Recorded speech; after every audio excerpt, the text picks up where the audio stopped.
Good morning, good afternoon, good evening, depending on where you're at. Right now it is noon on Wednesday, September 17th.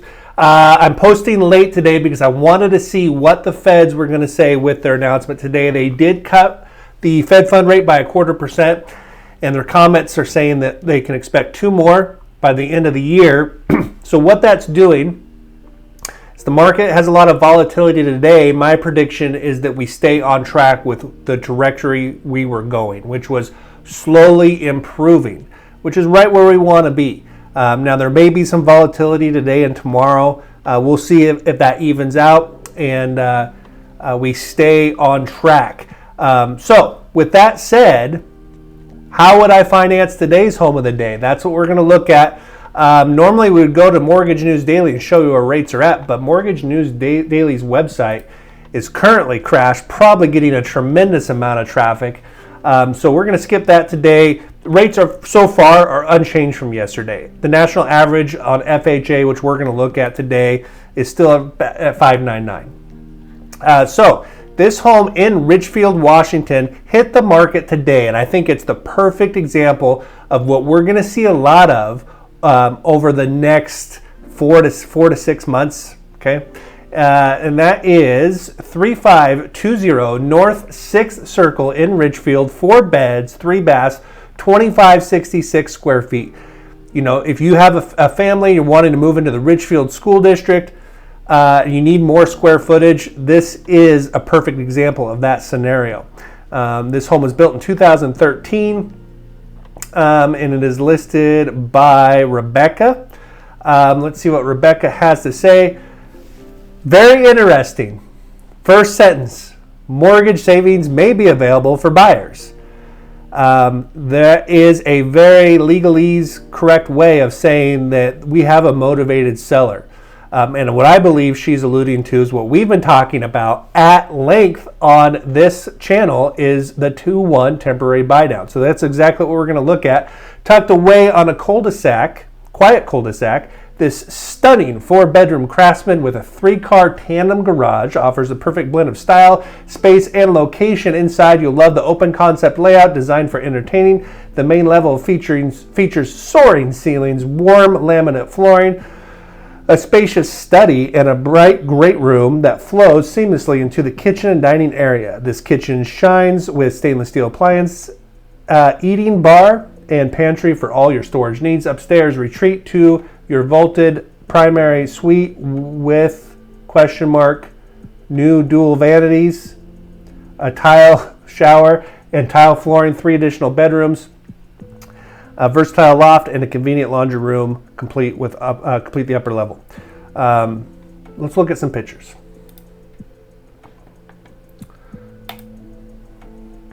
Okay.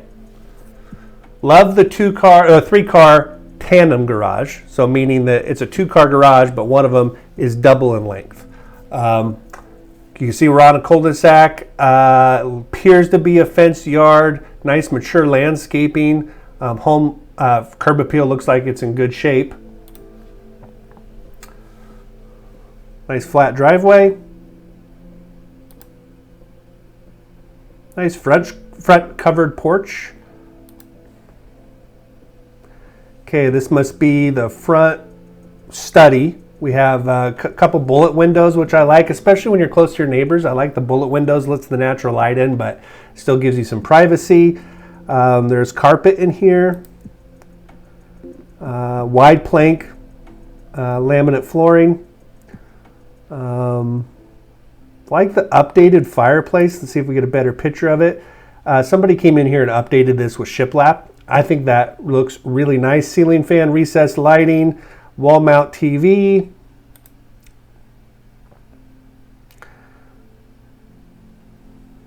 Nice millwork around the windows.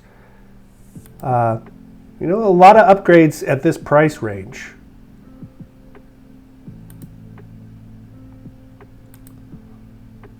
Okay, those look like original cabinets, but doesn't look too outdated. This home is a 2013 tile granite, or maybe that's just tile, just a regular tile.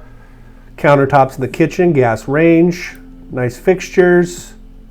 updated but not remodeled with the fixtures. Nice big dining area. I like the fact that there is a door, man door going out, not a slider. Powder room. Matches the cabinets and the counters in the kitchen. Okay, upstairs loft area. They have another wall-mounted TV. Okay, this must be our primary. Again, bullet windows are very nice. We are dealing with carpet in here. Carpet looks like it's in good shape. Nice walk-in closet. Hopefully, vaulted ceilings. Hopefully we go into the primary bath. We do. Now this has been updated. Okay. And I think it's been updated really nice. You got the wide plank tiles, nice vanity, dual sink, slab, quartz or granite. Looks like quartz. Nice soaker tub. You're not dealing with one of those triangle corner tubs, which really are dated. Guest bedroom number 1. I think that's guest bedroom number 2. Guest bath, dual vanity. Perfect for a family. And bedroom number 3. Utility room. Looks like it's upstairs. That's nice. Bedroom number 4. They have a cute little miniature bed over there.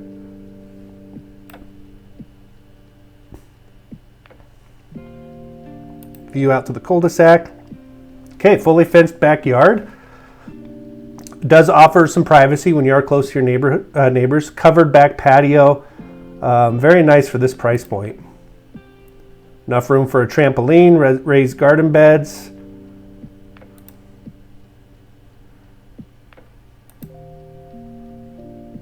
Air conditioner. Okay. All right, in Ridgefield, there are currently 86 homes for sale. The median list price in Ridgefield is $699, so we're a little under that.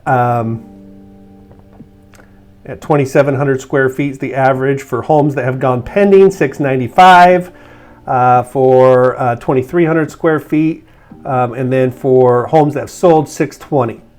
So I feel, thank you, Gavin, for sending over this data. I feel that we're priced right in the median sold price. So pretty good pricing, at $626. Okay.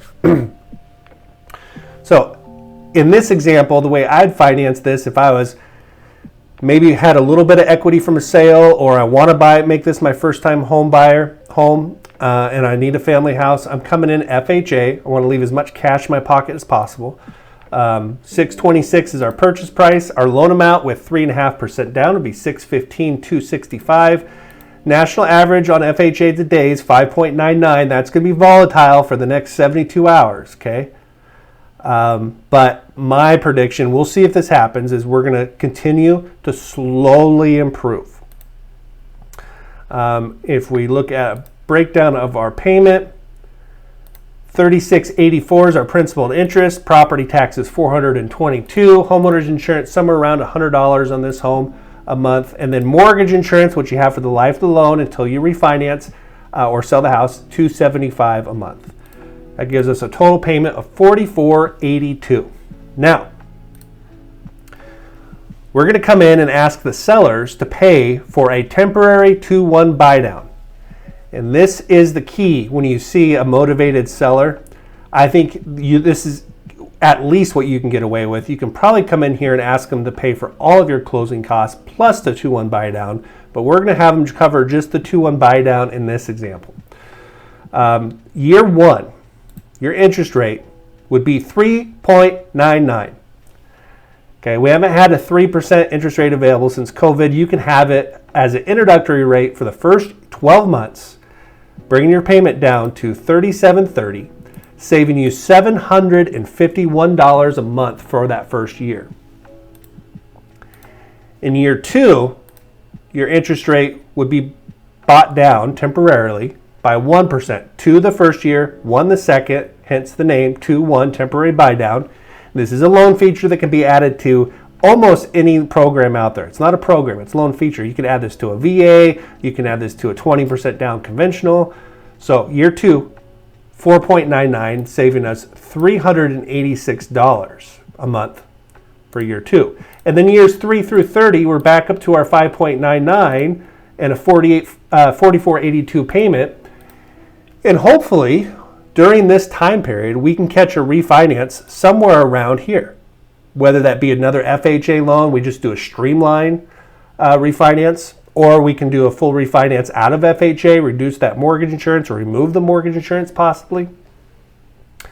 And then the way we pay for that is the cost of this, in this example of a temporary 2-1 buy down, would be $13,653. And here is where the seller is contributing to that amount. Now we could come in and ask them to pay our closing costs and our prepaid for us, so our cash to close would jump down from $31,000 to $21,910. Okay, so we could start there with our negotiations. So there's a quick summary of how I would finance this Ridgefield home with today's Fed announcement in mind, using a temporary 2-1 buy down. Guys, I hope this was helpful. We'll be back tomorrow with an update on where rates are at after today's Fed announcement. You guys go out and enjoy your Wednesday, and we'll see you back here tomorrow. Like, subscribe. Bye, everybody.